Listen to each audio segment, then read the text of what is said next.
So, hi, good evening. So, matutulog na tayo pero before that, ito yung hindi mo nyo dapat kinakalimutan or kinakaligtaan kahit gaano kayo sobrang kapagod sa mga trabaho nyo, ang linisin ang mukha.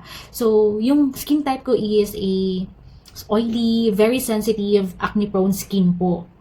And I'm gonna share kung ano yung mga products na ginagamit ko. So, for my facial wash, naubos na kasi, so wala na akong maipakita. Before, ginagamit ko is ang Glued. Meron din yung Benzac, kasi lang naubos na din, pero I'm gonna buy that one on the next. And ngayon, nauna na rin naubos si Glued. Ito, 2% salicylic acid gentle cleanser. So, gel lang siya, gel. And then, ngayon, isa pa pala, si La Roche-Posay. La Roche-Posay. And then, this one, ito na lang yung natira, si Cetaphil. So, ito yung gagamitin ko as my facial cleanser.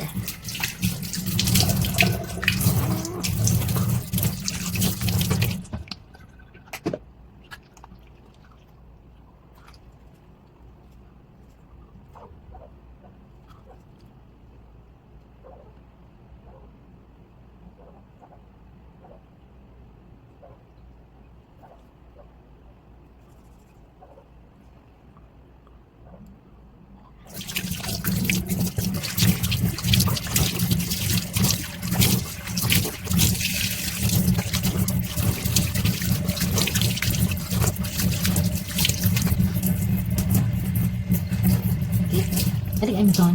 And ang towel na ginagamit ko is yung lampin. Meron pa isang magandang klase ng lampin yung isa. Yun, mas madaling ano yun, matuyo, mas madaling labahan. So, tap-tap lang. So, natuyo na siya. Kakatapos lang ng monthly period ko, last Saturday. So, ito yung last na ano nyo. May tumubo, and tsaka ito. So, actually, iba yung ginagamit ko during my period. Tsaka, pagtapos na yung period ko.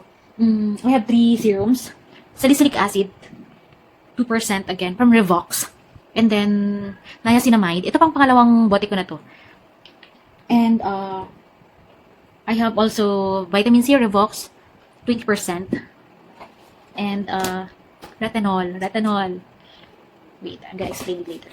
Ito ang pinaka-ultimate ko sa lahat na dapat hindi ako mawalan. Acne, ano siya, spot, benzoyl peroxide. Medyo pricey lang siya, pero I tell you guys, ito yung pinakamagandang product na na-discover ko. This year lang din. And, again, Revox, just, salicylic acid din siya, 2%. So, during, pag menstruation ko, after ko maghilamos, ito nilalagay ko. And then, followed by another cream moisturizer. I-share ko yung next. And then, this one also. Ito hindi pa din mawala. And then, sa ngayon, ang ginagamit ko, dalawa lang. Itong serum na vitamin C ng Revox. And this one, the retinol. Actually, nung una talaga, sobrang alanganin pa ako bumili nito. Pero si ate kasi very convincing. Gumagamit ako ng retinol before, yung maliit lang. And then, maganda kasi talaga yung effect sa akin. So, sinubukan ko to, yung retinol na to. And then, after 1 week, nakita ko kasi talaga yung anong tawag nun? Yung result. That's why, hindi pa naubos. Napabili na ako. Napabili na naman ako. Kasi ako yung nag-hoard. Dapat hindi ako maubusan. So, this one. Pero lahat, ang pinakauna kong nagamit talaga is yung si niacinamide na 10% nila. Medyo nag-aabang din ako sa TikTok. Kasi minsan sa TikTok, malaki yung binibigay niya na discount. So, that's why. So, ngayon, ito lang yung gagamitin natin. Si vitamin C. Ang pangit pa ng salamin ko. Wala ko ibang salamin eh. Nasa loob. Ay. Lagi ko makaglagay mo. Pero si guys, si retinol, ginagamit ko lang talaga siya sa gabi. Huwag kayo gumamit ng retinol sa araw. And then, pinakamagandang i-partner si retinol sa vitamin C. Ano yung pangit-pangit ng mukha ko dati? Kasi, may cyst kasi ako din. May cyst kasi ako dati. Tinanggalan ako ng right ovary.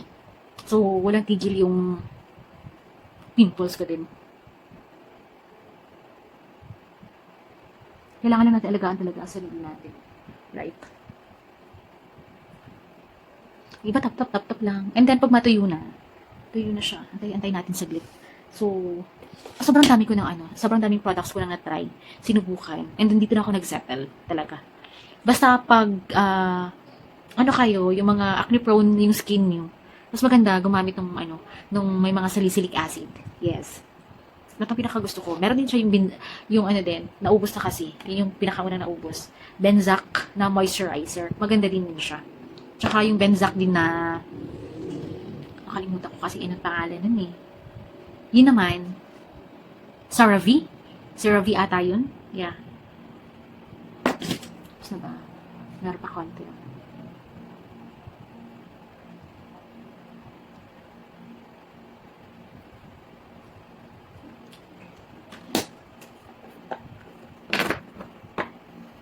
Ito siya.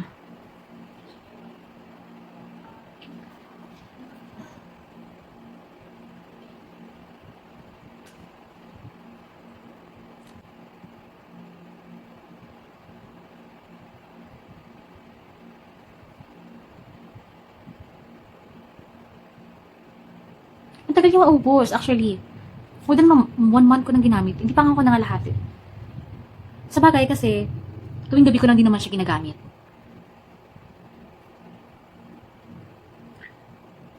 Pero sobrang ganda nito, promise.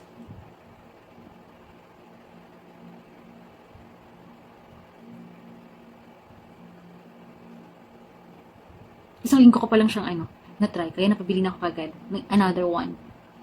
Tapos ayaw kong maubusan.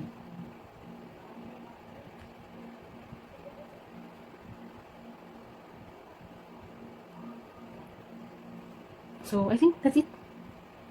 Yeah, don't forget to buy this one. Okay? I'm gonna share the link below to my basket. Bye!